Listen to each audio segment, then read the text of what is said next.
glaze. Oh, no. Putting jam in rice. This is disgusting. Who put jam? Uncle Roger. I binge Uncle Roger videos. He's really funny, and he picks on Jamie Oliver a lot. This guy destroyed fried rice, destroyed ramen, destroyed Thai green curry. Is he now gonna make all Indian niece and nephew cry? And one of the things that I noticed, and as is actually one of the elements that I wanted to talk about in this video, is Uncle Roger crapping on Jamie Oliver. While it's funny, he also presents a lot of really good points, and that is usually he calls Jamie Oliver out on the crappy ingredients he's using or the wrong ingredients. Jamie Oliver, aka Mr. Chili Jam, or using, ginger instead of galangal, and says that you shouldn't be using one, you should be using the other. And he gives, and a lot of people can watch these videos and think to themselves like, well, who cares? If I can't find galangal, I can just use ginger, right? And other people would disagree. And I'm in the camp where if you're making it for yourself, you're more than welcome to do whatever you want. If your idea of making ramen is to use soba noodles and throw like peanut butter in there, even if I find it disgusting, if that's how you want to make it, go for it, right? I'm talking about something called the standard of identity, though. And what I mean by this is things have to have certain elements, generally speaking, in order for you to be able to call it that thing. Now, this applies legally to menu items, and it also applies to things that you see in the store. For example, let's take something very simple that most people know about, the burrito. So we know that the burrito is a filling. We usually expect it to be a tortilla, but it might be something else. But usually if you're not using a tortilla, can't really call it a burrito. And when I say tortilla, I mean you could technically use a corn tortilla, but most people won't do that. It's usually a flour tortilla. And the difference between a burrito and a wrap is wraps are typically cold where burritos are hot. And when you go to the store and you see those packages of burritos, you know what is contained within that burrito, generally speaking. You know it's filling with a tortilla, it's wrapped up, and you probably have to warm it up, right? I wouldn't take chicken and lettuce and ranch dressing and tomatoes and onions and bacon and cheese and wrap it up in a tortilla and call it a chicken burrito, because you're assuming it's gonna be served warm. Chimichangas are usually served fried. A lot of times they're smothered in things, right? So there is this standard of identity where when you remove or add in too many things, it's no longer the thing that you think it is. Jamie Oliver's problem is he calls things words, and words have meaning, but the execution is of something entirely different. And he just makes this loose association with, well, normally when I do it, I make it this way, so I'm just going to call it that. So this is a problem legally. And it's also a problem when it comes to customers trusting your food. And I'm telling you this because one day you're going to make your own menu, or maybe you're already making your menu. I don't know. I'm talking to a camera. Looks like I'm talking to you, but I'm actually talking to a little lens right here.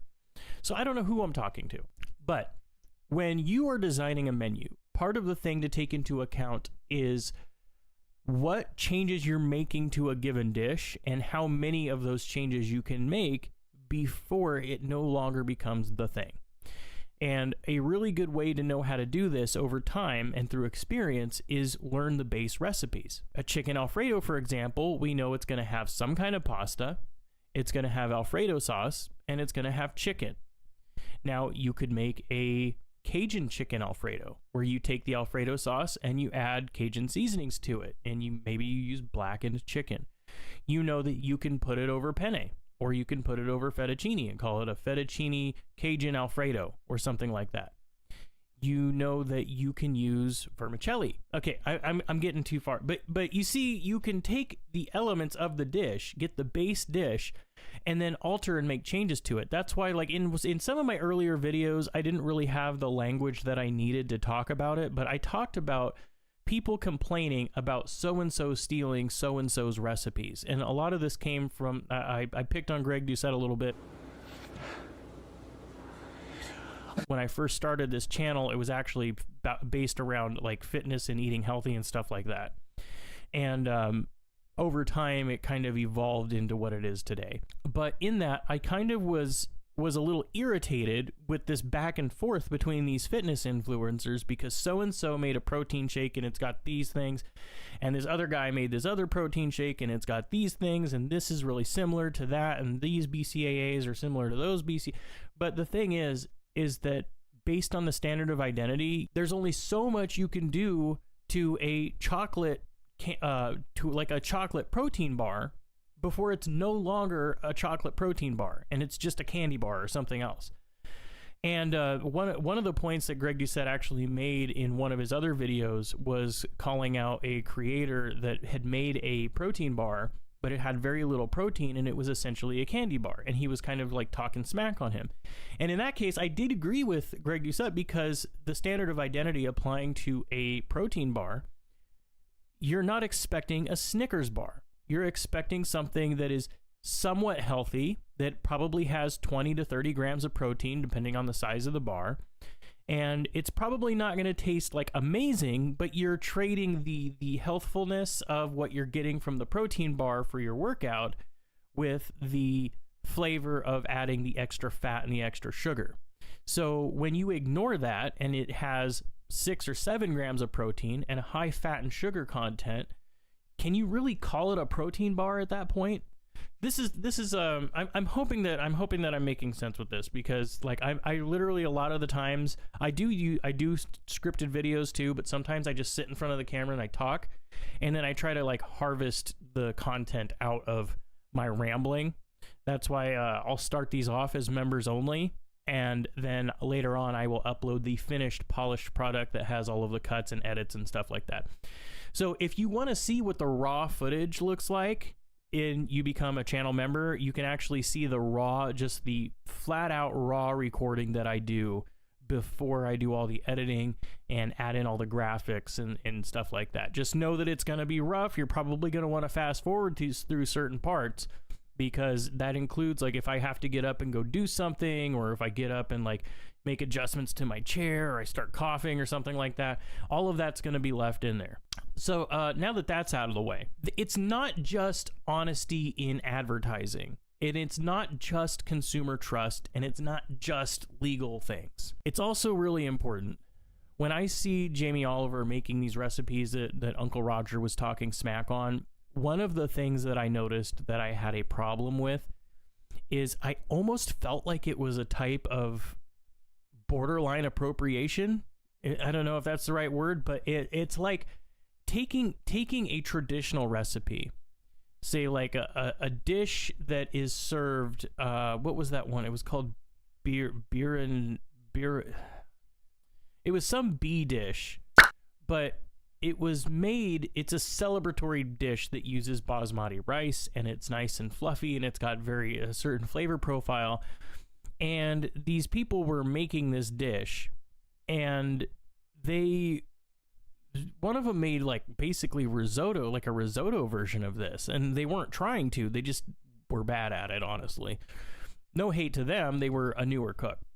But my point is there's people that do this stuff on purpose. They'll take something, they'll call it a risotto, they won't use arborio or a high starch rice, they won't cook it properly, they won't put the right ingredients in it, and they'll probably sometimes even overcook it, but then call it a risotto.